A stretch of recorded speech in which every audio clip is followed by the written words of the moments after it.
यह प्रसंग महाभारत का है।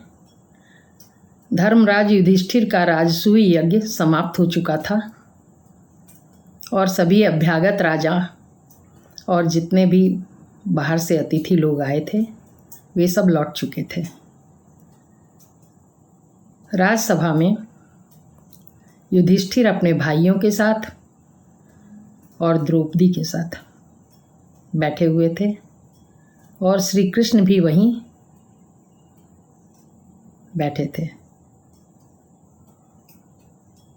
राजसूय यज्ञ में आए हुए राजाओं ने युधिष्ठिर के लिए बहुत सारे उपहार, अमूल्य उपहार प्रस्तुत किए थे और ये उपहार रखने का काम दुर्योधन को मिला था। दुर्योधन इन सबको देखकर ईर्ष्या से जल रहा था। फिर भी कोषागार में उसने इन सारे उपहारों को रखा। अंदर से बहुत तकलीफ थी, इसलिए उसी समय अपने भाइयों के साथ नंगी तलवार लेकर और अपशब्द बोलते हुए उसने राजसभा में प्रवेश किया। बहुत क्रोधित था वह। उसे युधिष्ठिर की इतनी कीर्ति पच नहीं रही थी, अच्छी नहीं लग रही थी। क्रोध में वह बहुत तेजी से चला आ रहा था और ये राजसभा मैं दानव की बनाई हुई थी। मैं दानव ने उसको इस तरह से बनाया था कि उसमें कई बार अलग अलग जगह धोखा हो जाता था। सूखी ज़मीन लगती थी कि पानी का सरोवर है और जहाँ पानी भरा हुआ था वो स्थान लगता था सूखा है। वैसे दुर्योधन बहुत बार आ चुका था इस राजसभा में, किंतु आज वह अत्यंत क्रोध में था। तो क्रोध में तो दृष्टि ऐसे ही ठीक नहीं रहती मनुष्य की, उसे भी ठीक दिखाई नहीं दे रहा था। वह भूल गया था कि यह राजभवन अलग तरह से बना हुआ है, इसमें कई जगह भ्रम है।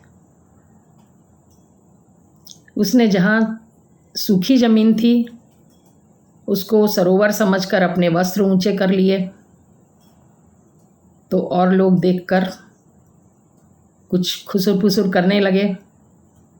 उसे और क्रोध आ गया। तब उसने अपने वस्त्र नीचे छोड़ दिए और खूब तेजी से चलने लगा। और जहाँ जल था उस जगह भी वह उसी तरह तेजी से चला, क्योंकि वह तो उसे सूखी ज़मीन दिखाई दे रही थी, जो कि वाकई सरोवर पानी भरा हुआ था। वहाँ वो पानी में गिर गया। और इस तरह का जब धोखा हुआ उसे, तो अचानक ही भीम और द्रौपदी बहुत तेज़ स्वर में हंसने लगे। और द्रौपदी ने तो यहाँ तक कह दिया कि अंधे का पुत्र अंधा ही होगा। बहुत बड़ी बात। इस पर दुर्योधन को अत्यंत क्रोध आया और वह वहाँ से उठकर और अपने भाइयों के साथ क्रोध में राजसभा से निकल गया। और इसके बाद उसने अन्य लोगों से सलाह लेनी शुरू की, कैसे युधिष्ठिर को, कैसे पांडवों को हराया जाए, कैसे क्या किया जाए। शकुनी से सलाह ली उसने और जुआ खेला। जुए में द्रौपदी हारी गई। इसके बाद द्रौपदी का गहन अपमान हुआ। आप देखते हैं,